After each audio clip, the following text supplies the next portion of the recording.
力就该有回报。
时间也不例外。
间埋藏的宝物。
不枉你我一番劳苦。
解决你！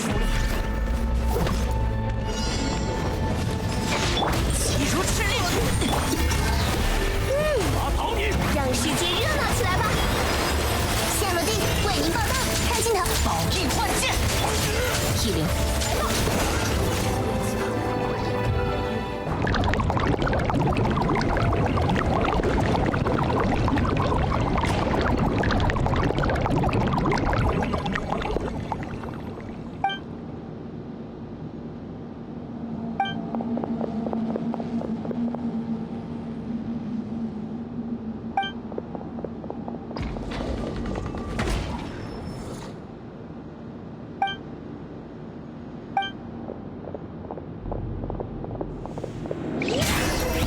该给你修修脑袋了。当当，来个好姿势。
下一个，亮相了！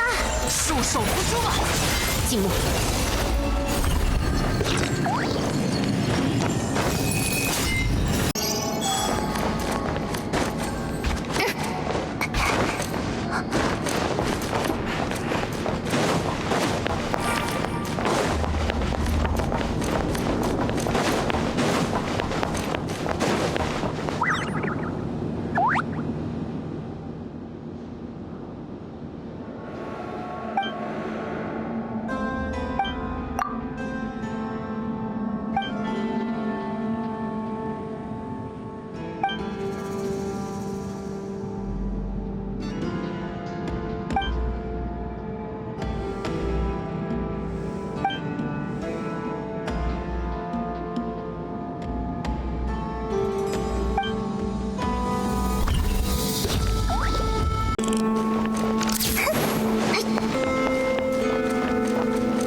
拼散。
立刻解决你！当当，昆虫，以我之名，真实至上，摆个好姿势，一流。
灵视要进改变，看镜头，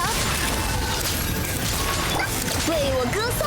邪魔退去，天散。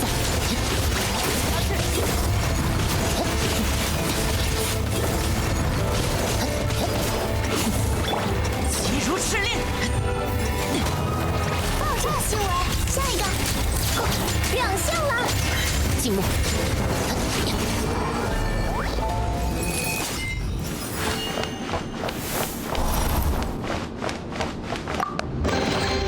是你应得的嘉奖。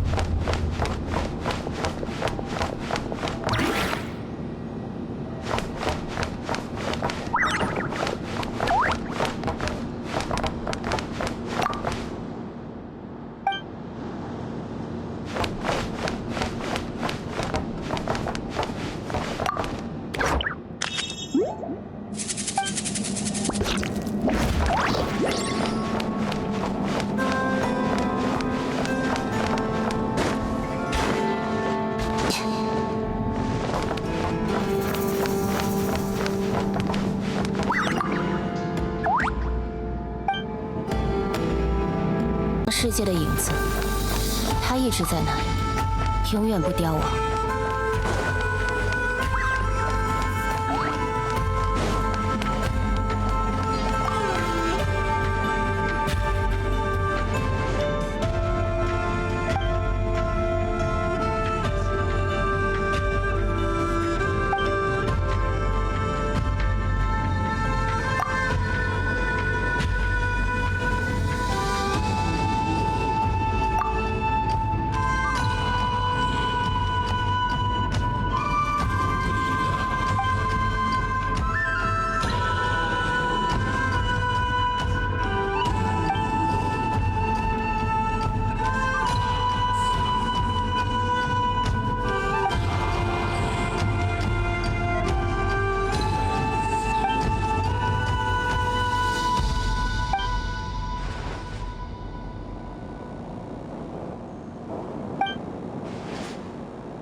剑印染变，看镜头，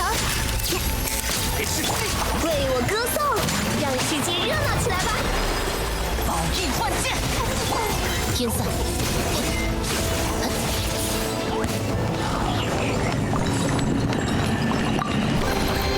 是你应得的嘉奖。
献上。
听我发旨！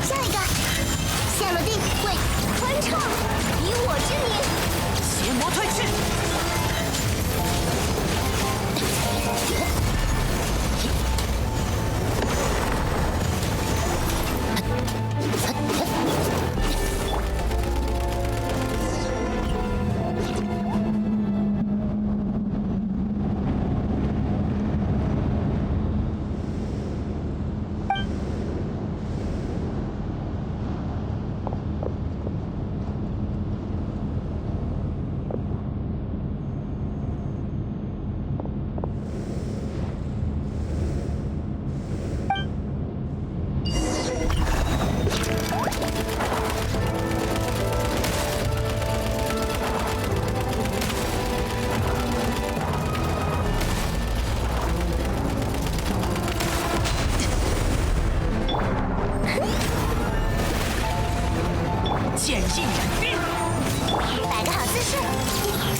体灵。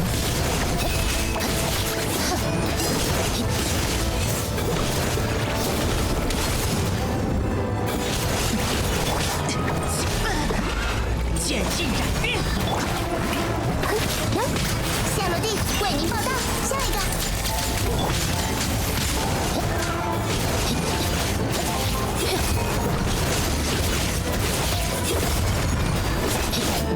束手无捉。摆个好姿势，为我歌颂，欢唱，以我之名。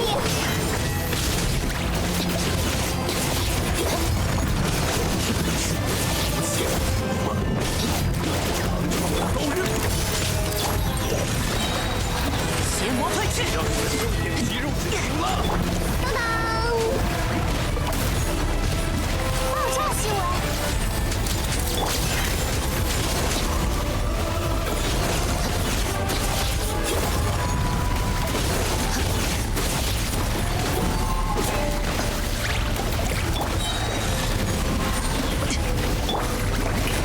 让世界热闹起来吧！下一个，宝印换剑。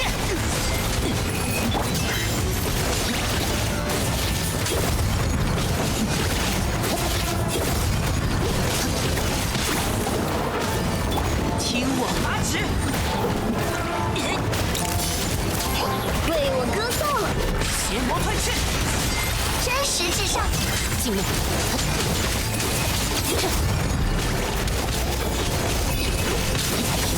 轻bom已回传。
to bed after this. This was a little confusing, but whatever. Weavenex cognoscentize intoxication. Legend has it that once upon a time, the Master Thief's wine glass held the world's best wine. It is also said that it once also contained the filthiest, most bitter rot gut, as well as tears that one might glean from the alleys. That was a time when the black, bloody rain was slowly becoming a terrifying legend, when the Torch Forger had pleaded with Snezhnaya's new mistress for amnesty for the borderlands. Perhaps out of gratitude for the Tsaritsa's mercy, the Master Thief no longer chased the wealth of nobles who had fallen from grace. Instead, he assumed countless identities, seeking to soothe the people's sorrows with song and wine. Legend has it that the Master Thief who took off his silver mask had a face as beautiful as any snowland fae, and thus he moved through the banquets of the nobles with effortless grace, yet could lounge amidst plebeian revelry with easy abandon, spinning the same electrifying legend for the two equally hollow and unremarkable sorts of people he encountered. Sing for this time of free flowing wine, my beloved fae. Sing for the crown destined to rot, and for the name of the immortal thieves. Make off with all the tears of sorrow in the world, and kiss the gods with a mocking smile, not for pleasure, not for authority, but for a lover's radiant joy. From lovers' whispered pillow talk to drunkards' agitated shouts, the tales of the thief extraordinaire enchanted all who heard them. So the legend grew, until the singer and the subject of the ode blurred into a single riddle, passed from poet to poet across the wearisome nights. 来自何方？ Alright, 去往 I 何 think 方？ this is part of the journal that Catherine gave us, so let's just check. This is so amazing. 向着星辰， This one. No, I did it out of order. This sucks. Huh. Oh, you have to defeat them 7 times? Not 7 times, but... Alright. 1 down. Here I found a torch god, but after you talk to her, she goes away forever. Also, I found this in another my exploration video, but we have a cute little avatar. I think I'm gonna do all the quests in this series in one. Or no, maybe not, I don't know.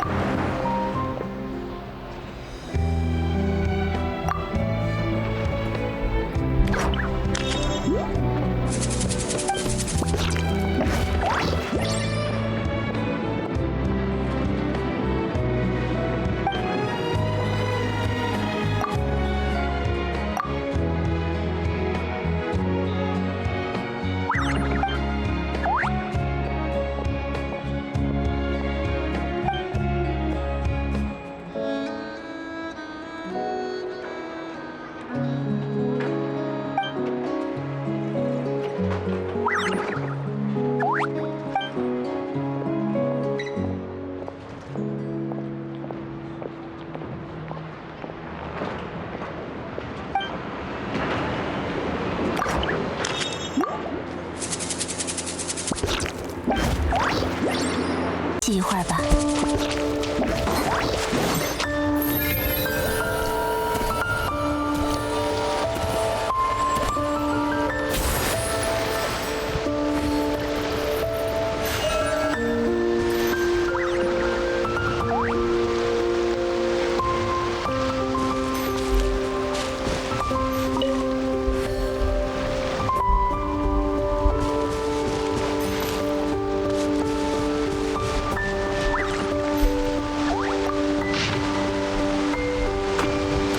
The wind and waves are calm today, and the ship is making steady progress.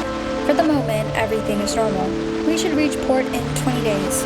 Everyone's in good spirits, well, apart from a few new shore huggers found slacking off and gambling down in the cargo hold. Lovisa caught them red-handed. If Hark hadn't intervened, she'd have cracked their heads open like eggshells. Hopefully they'll learn a lesson from it. The shield of a shield maiden isn't just a mantelpiece. In the end, they were docked 3 evenings' rations and ordered to scrub the deck for 3 days straight. The morning fog was thick, with visibility down to less than 10 chains. It didn't begin clearing until midday. We encountered a ship from the north, made of metal and sitting low in the water. She looked like a big one. The Redditor decided to draw us near and say hello. After negotiations, both sides came to a satisfactory agreement. While we were there, something unexpected happened. Lovisa was visiting their captain when she smashed a hole in the deck and uncovered a hidden compartment. Inside was a legendary proof of the cognoscenti. Though I've not the foggiest how a feather is supposed to lead us to some great treasure.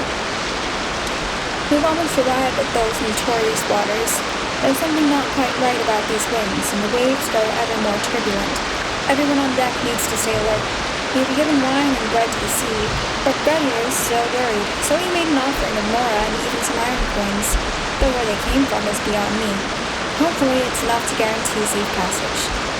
Probably led astray by the winds and waves, there appear to be no few ships that don't belong here following this treacherous route. We discovered a long plume ibis on the stern deck, dead. This isn't.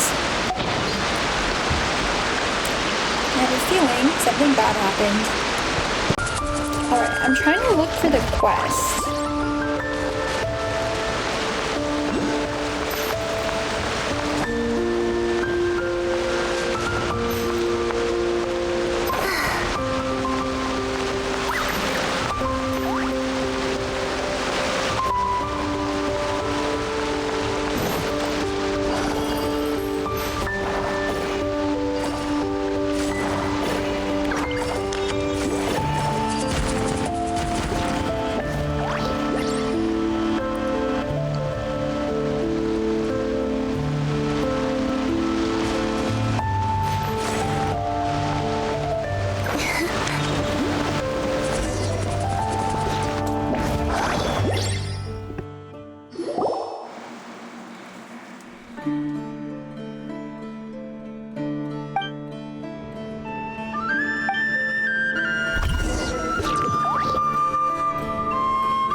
是世界在对你示好。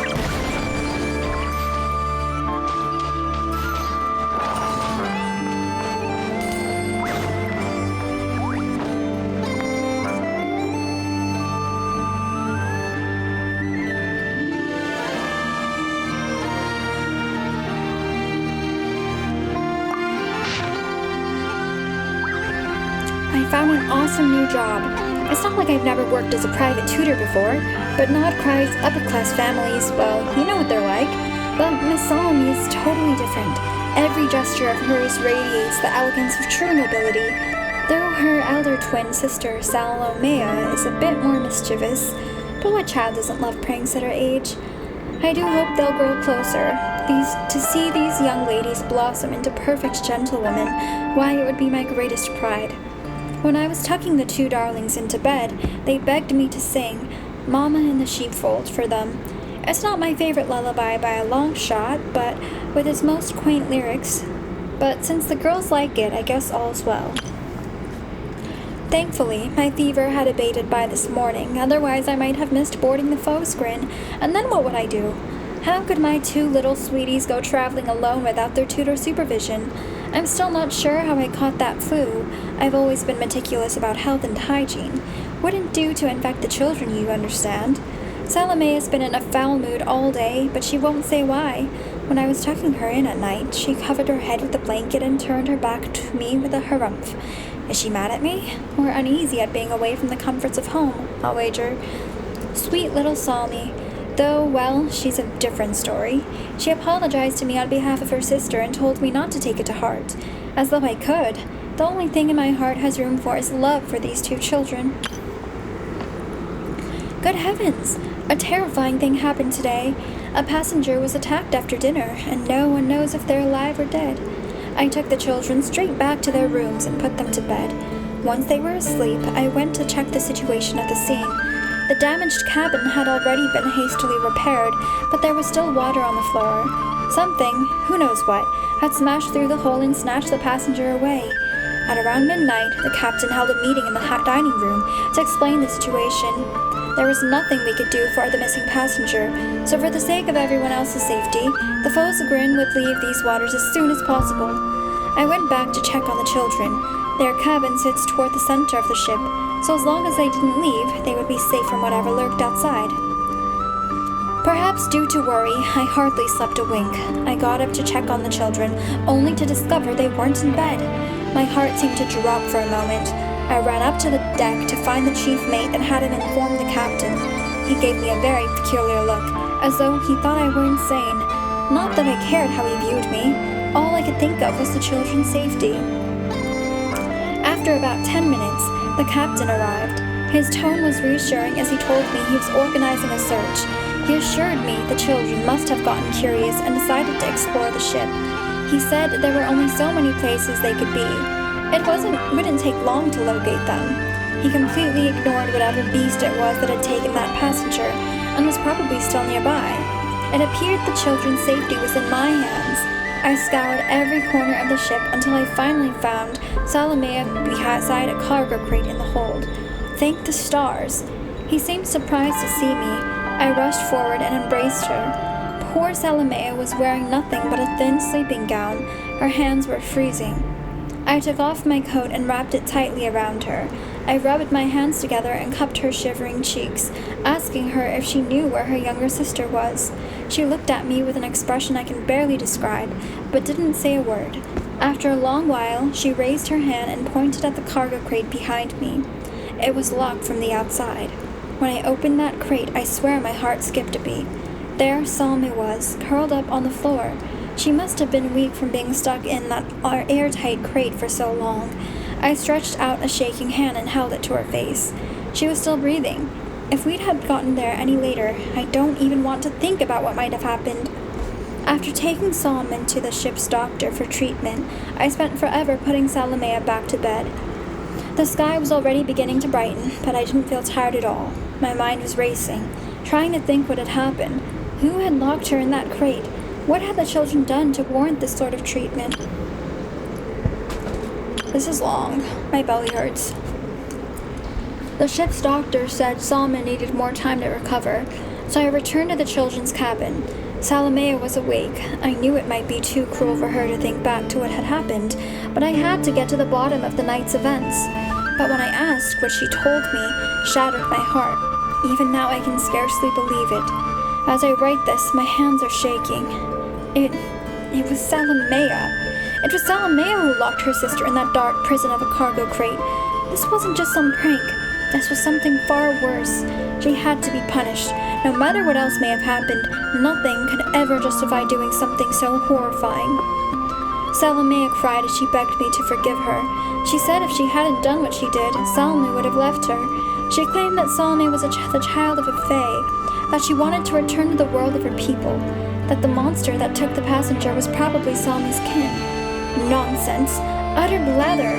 There can be no doubt that Salome is a human child, no different than Salamea. Though, are there not fae that can transform? A terrifying doubt took root in my heart before I tore it up and discarded it. Salomea's impressionable mind must have been affected by reading unsuitable stories, just like that lullaby, Mama in the Sheepfold. Even now, I vacillate. Should I pen a letter to the children's father, informing him of Salomea's wicked deed? I cannot say what doing so would mean for the girl. There is no time left to write today. I shall decide what to do tomorrow. Okay, back to the quest, sorry.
世界在对你示好。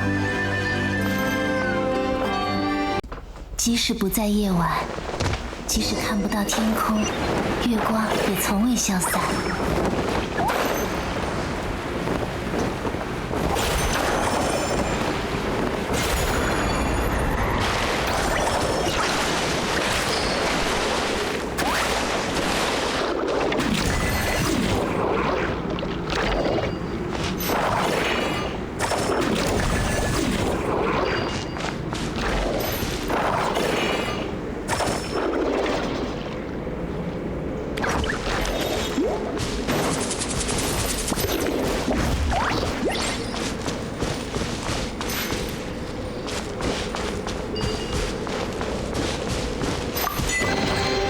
新老者的赠礼。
是世界在对你示好。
I think this is another crust-related one, maybe.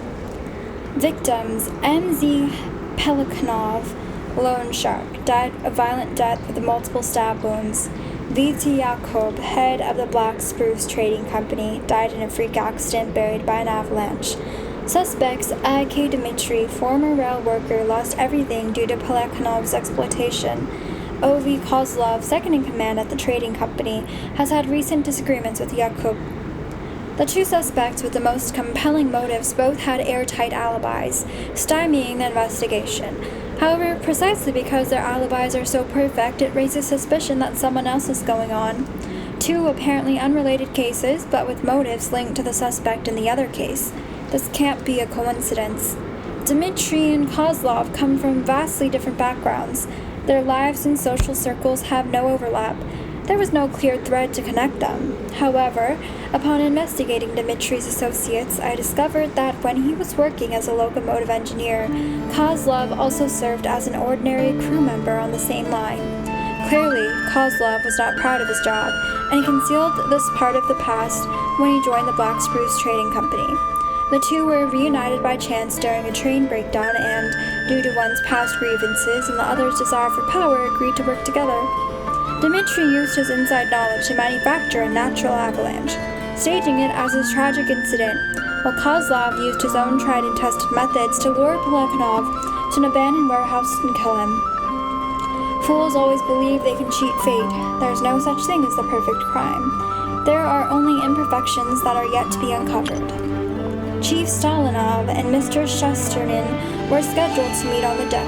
The agreed-upon time arrived, but Mr. Shesternin was nowhere to be seen. We asked his companion, Zhorik, who was unusually calm and spoke with a coldness that felt out of place.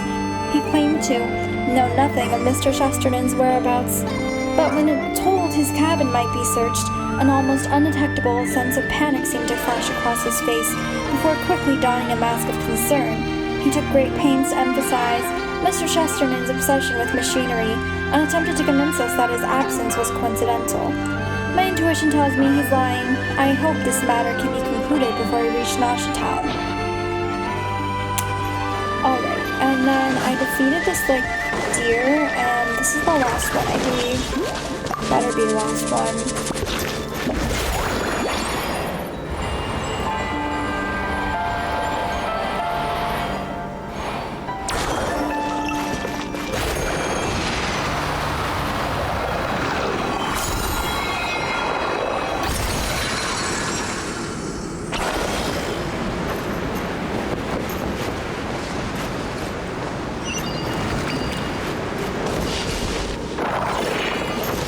There's always three.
或许他一直在等你的到来。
So at this point, I actually wanted to go here, make my way to maybe Blue Amber Lake, and then to this little outpost, and then Star Sand Shoal. There is a quest. It's like if you fight 3 different areas, which I've already fought 2 of them unintentionally, you can unlock a world quest. So yeah, let's do that. Which way am I going? I don't even know. Let's go up to the bridge. I would like to avoid fighting anybody.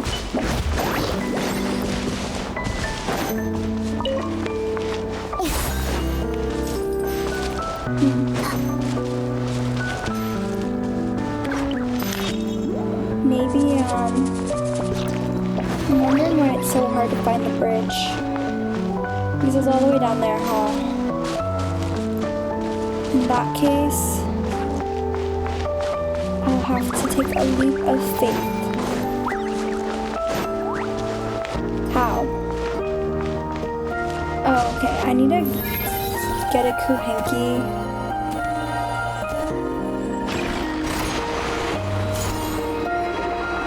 Make my way to that. Thank you.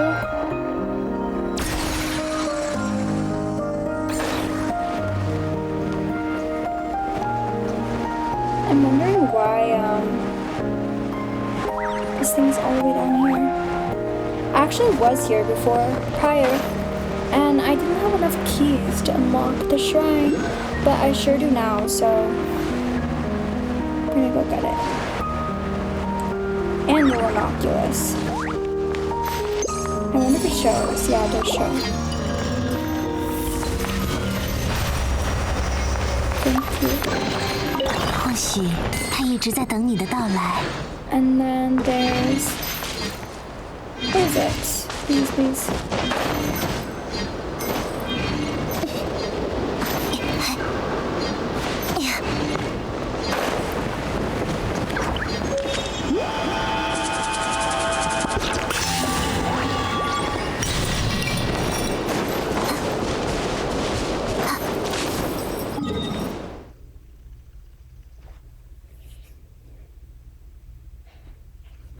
Let's go to Blue Amber Lake.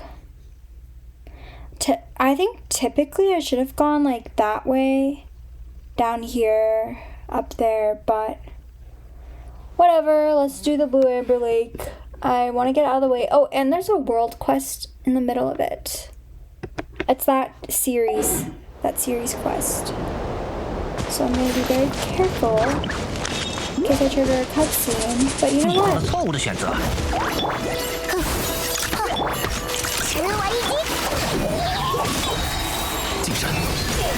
I always need treasure hoarder coins.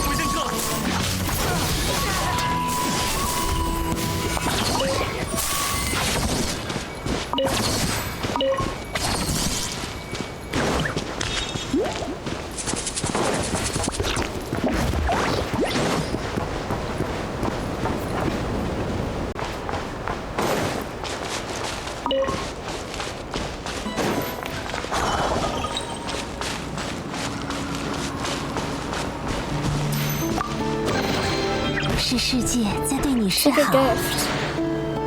如果有动物的行为让你不解，可以来找我。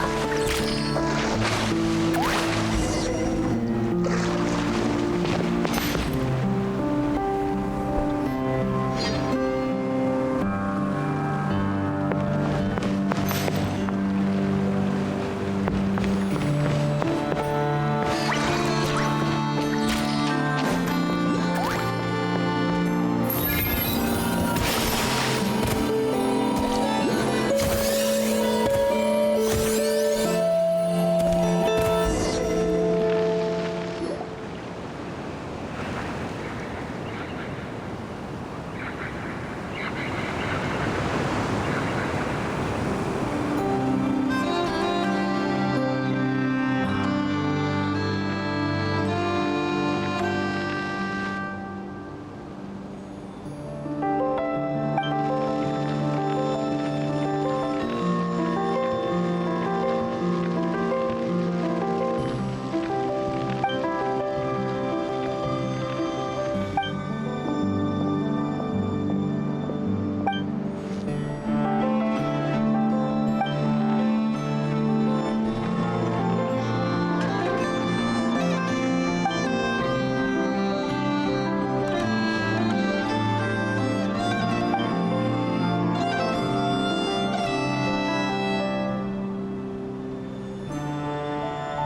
的了。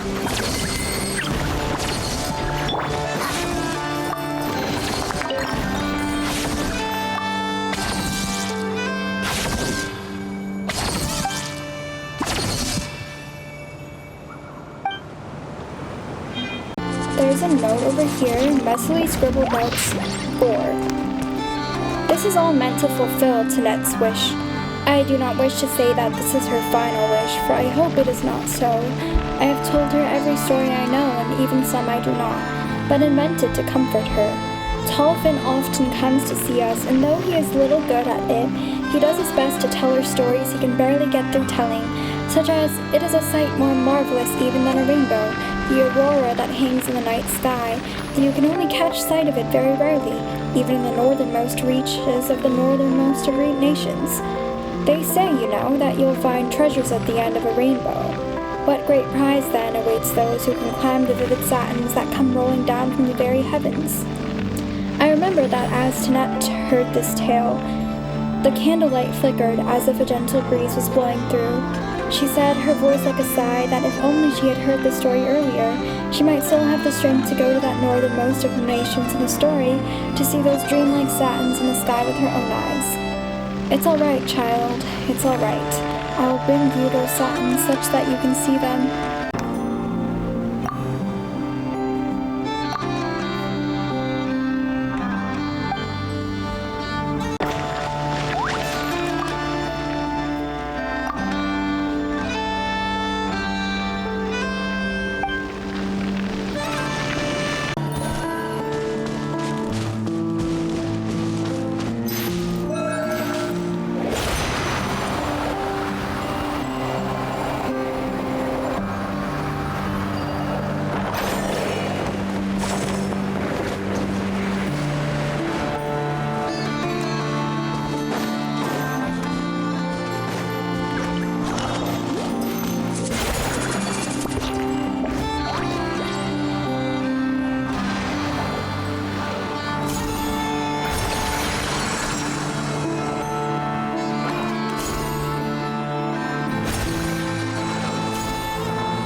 老者的赠礼。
结环，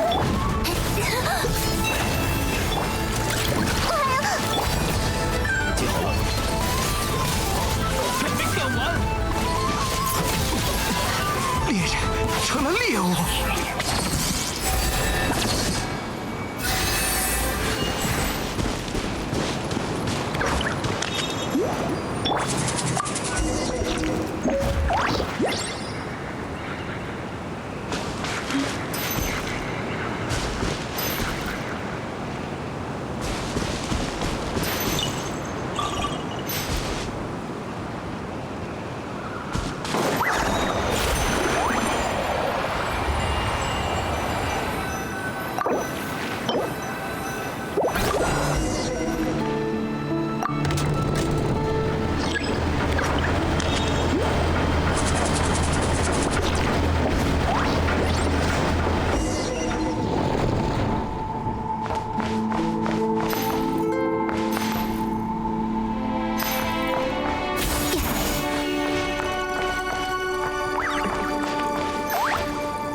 新老者的赠礼。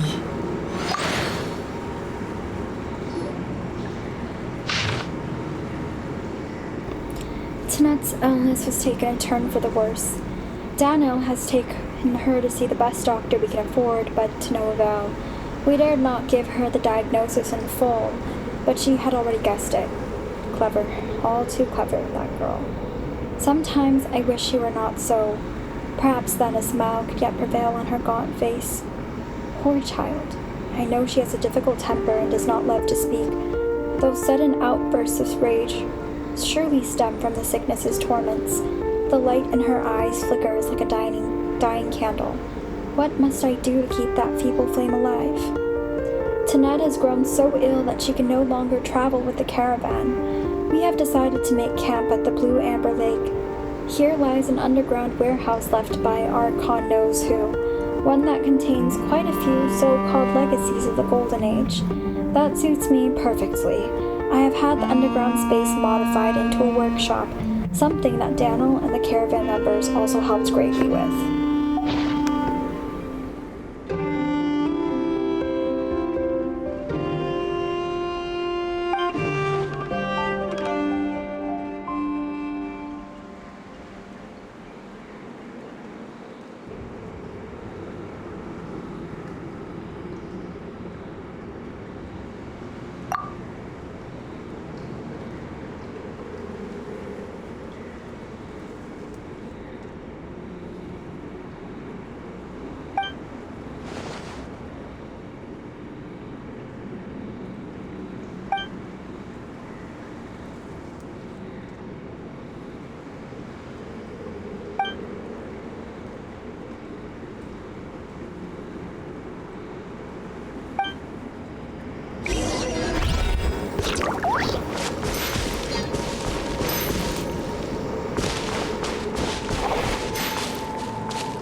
世界在对你示好。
Oh, you know what? I never read this. I think this is the one I got for the boat quest I did before, so let's read it now. Inscripta cognoscenti's feather. Back then, the pitch-dark, muddy currents had not yet crept into the barren tundra, and even the poor and lowly could sleep peacefully protected by the noble fae. But a life of dull toil lived without dreams cannot be termed as suffering at all. Everyone was assured a small reward for their labor, enough to stay warm, for the Tsar of all Snezhnaya had a merciful heart as vast as the icy sea, and was generous even to the small and short-lived. Besides, the noble princes understood the ancients' wisdom that living in unbridled luxury could corrupt fragile mortal souls. Hence, they alone would not struggle amidst hunger and cold, for it was they who had to bear the sin of fullness for the sake of the people. Such compassionate wisdom, what paragons of virtue! The nobles and commoners alike sang praises to the ruler's holy name. Praise unto the master of all fae, who, like a stern father, had painstakingly established a hierarchical system of governance for all beings living through hardship. But just as the pure white light casts deep shadows, the nobles' good intentions were often lost on the foolish, and wherever a high wall was built to guard a treasure, those covetous of heart would always be tempted to steal it. In the days before the dark torrent that swallowed up all life arrived, the master of Elysium and ravens barged into the theater of history. His name was Reed Miller, the man who would become the master thief renowned across the nations. No one knew where this master thief had come from, just as no one could uncover his true nature, hidden beneath the endless lies he spun. Perhaps to mock those dressed in the sacred white, or perhaps to rouse those living in festering hunger, poverty, and resentment. The man raised the emblem of the Black Raven. He gathered the forsaken and the despised, and preached bold blasphemies to the very first band of treasure hoarders. To the poor, to the hungry, to the cold, to the oppressed and the abused, to my brothers and sisters, all of you who have found your way here, if you have ever suffered injustice at the hands of fate, or if you have ever swept through the night for your neighbor's pain and suffering, if you too long for a refuge without fear, and if you too dream of a world where no tears are shed, then you too must break free of your chains and join us, your brothers and sisters. Let the dead bury the dead, and rise to build an Elysium for the hungry and the poor on the wealth of the high and haughty. That's awesome. He's like Robin Hood, basically. He actually makes the treasure hoarders have a noble mission. I don't know if they still carry that noble mission. I don't think they do. But, yeah, he's like a Robin Hood. Oh, that scared me. I thought that was a person.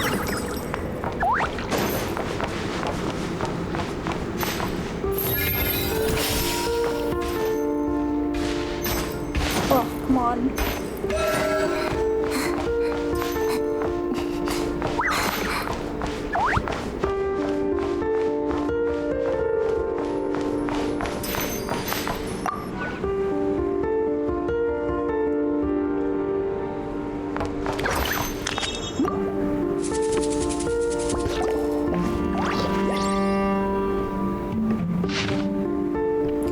A few days ago, I met a traveling merchant who just traveled south from Novokitezgrad. We had a lovely chat, and I felt quite nostalgic. I had yet to learn that this was because I was originally from that city. Fate's coincidence tends to come at you suddenly like that, I suppose. I had discovered a foreign yet familiar face in the newspaper she'd brought along. The person in that picture had hair not yet stained by hoarfrost and a carefree smile. This was me, 10 or more years ago. It was only upon reading the obituary in the corner that I truly remembered all I had lost. But old Chesterton was the one who owned all this, and he is dead. Danyusha has inherited his family name and possessions, as has Jorik. 10 years on, I still know not which hands those were that pushed me off the side of the ship. It was all too sudden. Surely Jorik simply could not react in time, and the incident that occurred aboard the Fortunate One was but a tragic accident. Surely. Danyusha, my child, what can I now do to mend the losses you have suffered since your mother passed? Even my attempts at reparation were not to last, for though it was not my intent, I caused you to lose a father also. There is nothing I can do for her now. Surely a visit from a dead man uninvited will not find any welcome.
Strategema Cognoscenti's mask, a cold mask that once concealed a true face. No adornments grace the mask but for the frosty moonlight that dances across its pure silver facade. And who's calling me? My sister. Alright, that was a long fucking phone call, but I got to talk to my mom and sister, and it was, like, very cute. Let's read the lore. According to the tales that circulate in Nasha Town today, the Master Thief once walked the world without a disguise, free and tall. It was only after the cold gibbet in front of the royal court failed to take his life that he began wearing the silver mask that might have covered his handsome face forevermore, had he not taken it off once more, and for good, after the pitch-black calamity swept the borderlands. Over the centuries, countless rumors have circulated about the reason behind the Master Thief's actions. Some say he did what he did to keep himself safe from the relentless searches happening in Snezhnaya, while others say that he wore a mask to hide certain marks that had been left on him by the executioner. Some tales claim the Master Thief put on the mask after growing weary of the love or hate of the madding crowd, that his close shave with death had left him a changed man, taciturn and sparing with his words. No matter the truth, the Master Thief's silver mask has become his symbol, and combined with the spectacular heist of countless treasures at the Borderland Governor's Palace, its legend has become as golden rain to the poor, nourishing their sleep with countless lovely dreams. You once prayed to the gods, to your masters, but none answered your wails. That is because the gods are just as helpless. Just like us mortals, they are trapped in the mortal world beneath the moon. They cried out in horror and despair, but none heard them. Brothers, the gods can save no one. Like us, they couldn't even save themselves. All we could do was take pity on each other. The thief who wore the silver mask held the gods in open contempt, scorning the empty fame that the nobles vied for so desperately. To the taciturn thief, both the Northland Tsar and the mistress of the Frost Moon deserved his contempt and silence equally, until that rush of moonlight poured from the high tower, incinerating both the silver and the resolve reflected in her eyes. In the photo? I'm a bad kid, but thank you. This time, it's not a lie. Tolfin. I guess I'll come visit Colonel Ironwell from time to time.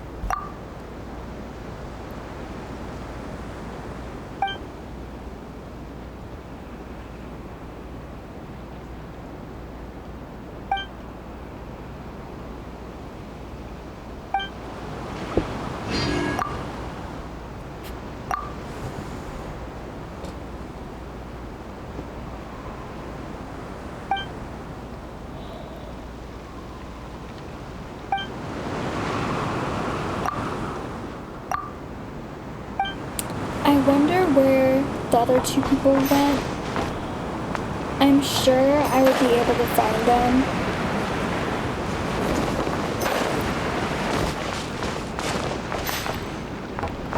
But I don't know where. I think that's it for this part. I still have, I think, 2 more to go. This is the last messily scribbled notes. I went back downstairs. Follow the caravan to Hisi Island. The people there call themselves the Frostwind Scions. According to Dano, they are adherents of the Moon Maiden, and they have an interesting way of viewing things. For example, most of them reject the use of Kuvaki devices, believing that to use them is to abuse their deity's blessings. As such, I did not have to help them repair anything while the caravan was there, and only needed to fix our own machines. To my surprise, a girl of 10 or so came to look for me in secret during a break, and asked to be taught some mechanical principles. Perhaps she was concerned that she would be discovered by others, but she did not give me her name until we were leaving. She was somewhat impetuous, but she has both enthusiasm and talent, and learned the basics I taught very quickly. It's just a shame that the Frostmoon Scions will likely not let her fiddle with machines in public. I left her a few technical manuals that I got through trade with other traveling merchants. Danil initially thought that these little books could help me regain my memories. I hope she can buckle down and gain something from those texts. I stayed a few more days in Nasha Town this time. Come to think of it, this is the first time I've been split off from the rest of the caravan for this long. Daniel and Damien seem to go a good way back, with the latter arranging for my lodgings after only a short chat, right next to his own place to boot.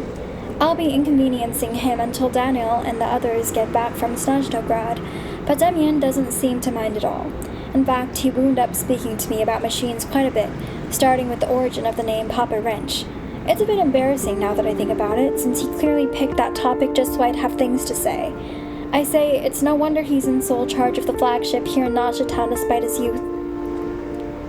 Daniel did ask if I wanted to join them in going to Snezhnograd, or perhaps Novokitezhgrad. I need a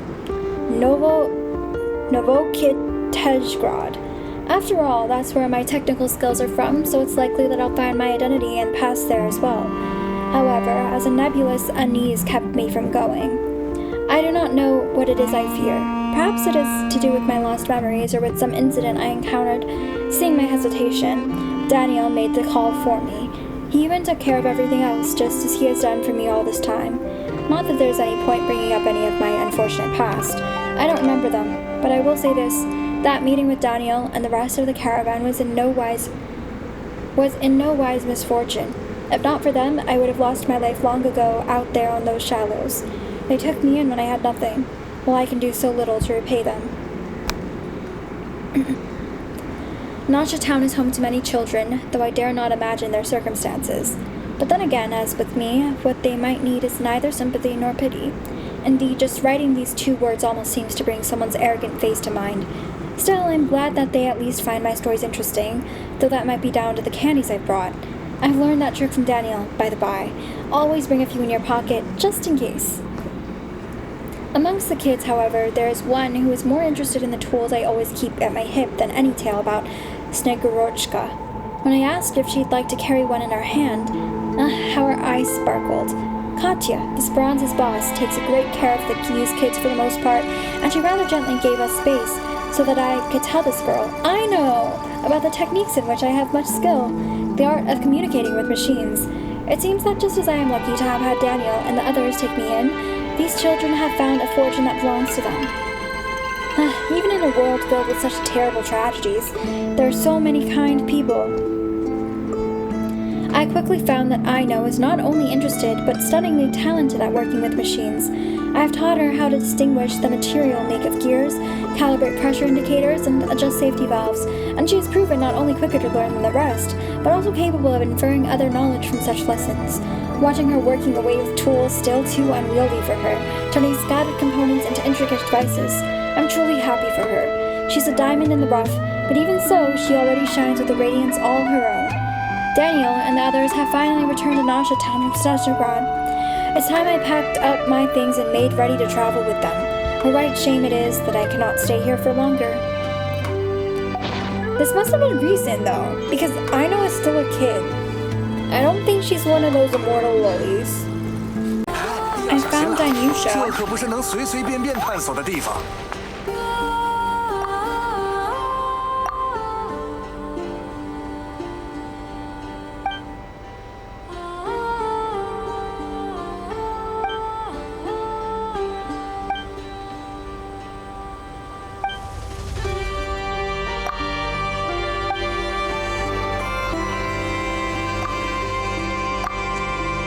I'm wondering if I could even find Jorik.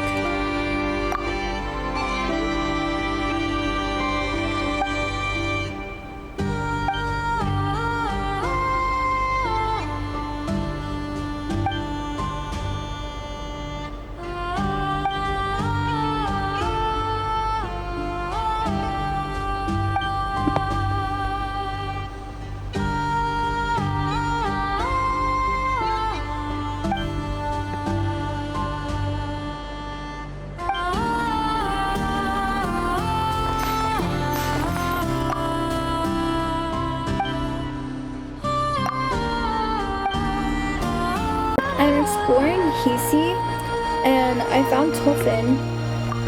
He has a really boring poem to read.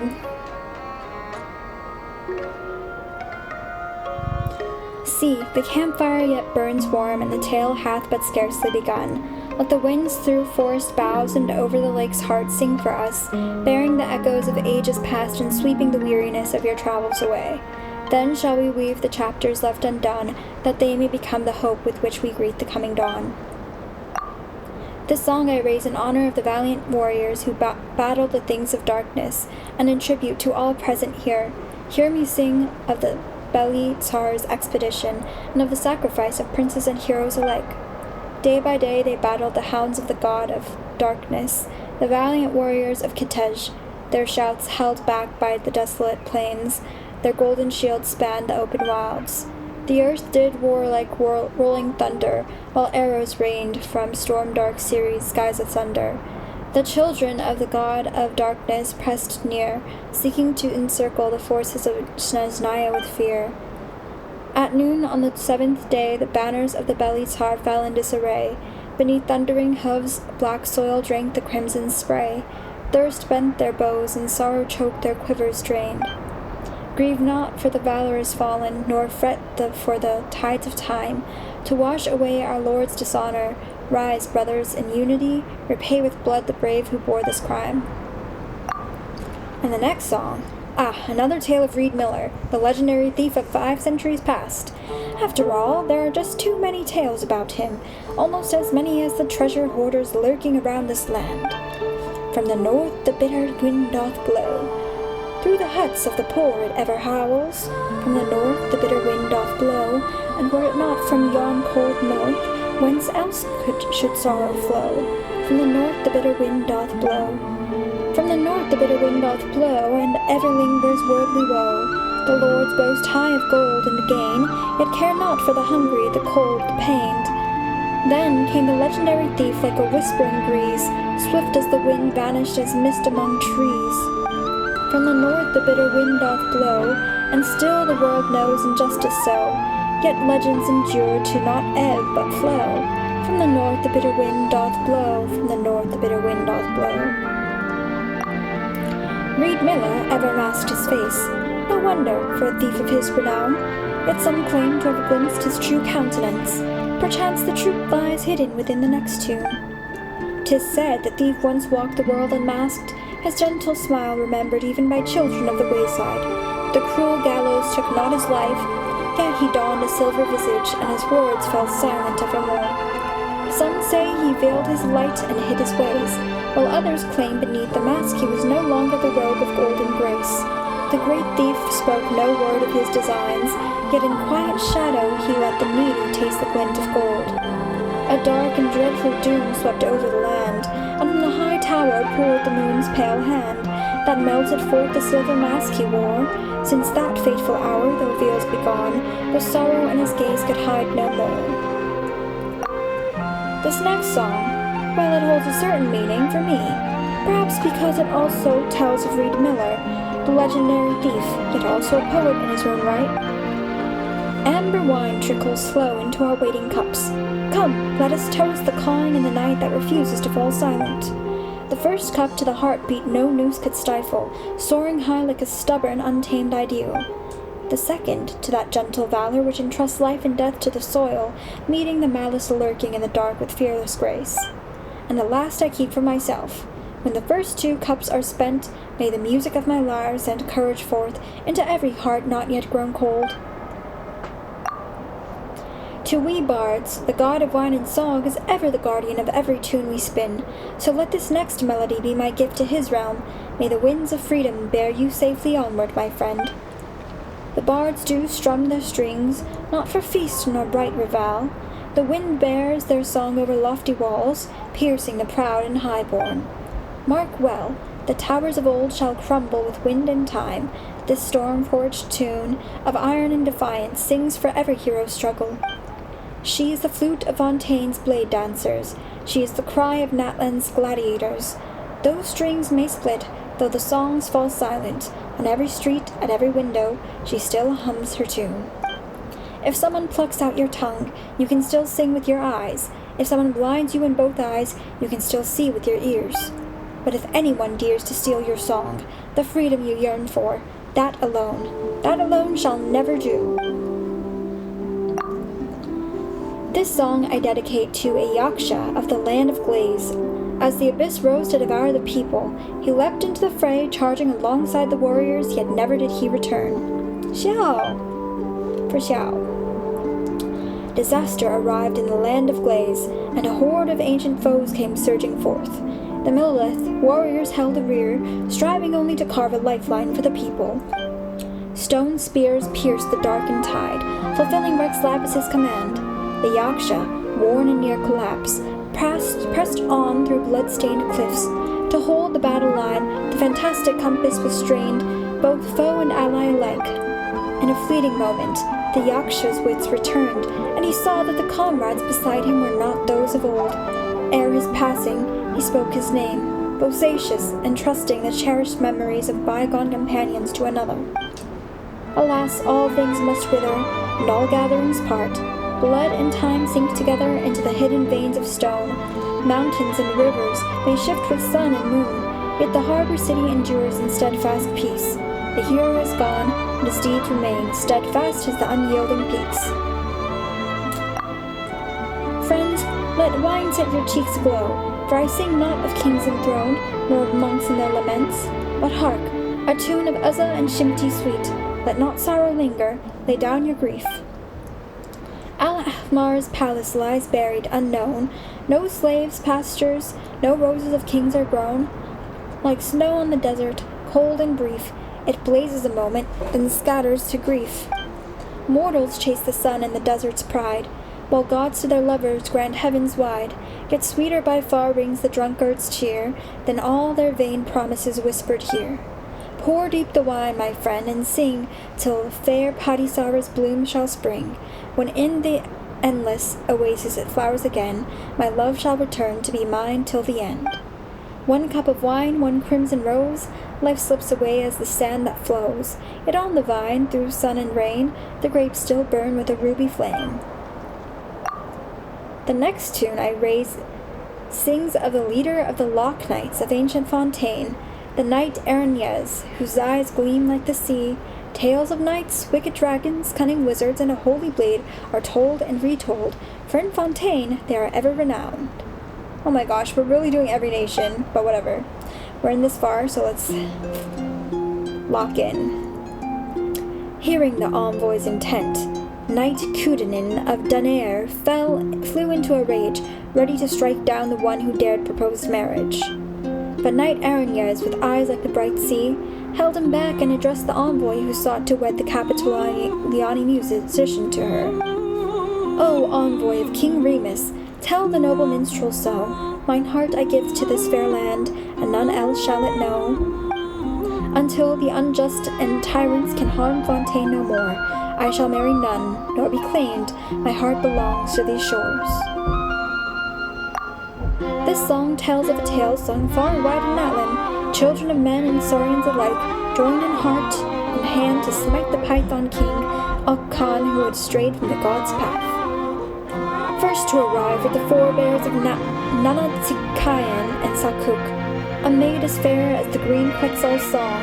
In darkness and in night they spoke and they pondered, thought and counsel guiding them along. Then came Atahualpa and Huascar, noble sons of Metzli and Teteocan, two brothers who roused the hearts of all, and made the timid stand as one once more. Then old Yupanqui, honest and true, took to heart each warning of she belonged to. For the sake of those long gone, he too walked the path of the young. Thus began their vow to overthrow the tyrant. Thus began the fall of the city of cinders. As they spoke these words, their eyes beheld, and their hearts prayed that a second sun might rise to bring them light. This song I raise in honor of the valiant warriors who battle the things of darkness, and in tribute to all present here. Hear me sing of the Beli Tsar's expedition, and the sacrifices of princes and heroes alike. I think I've read this one.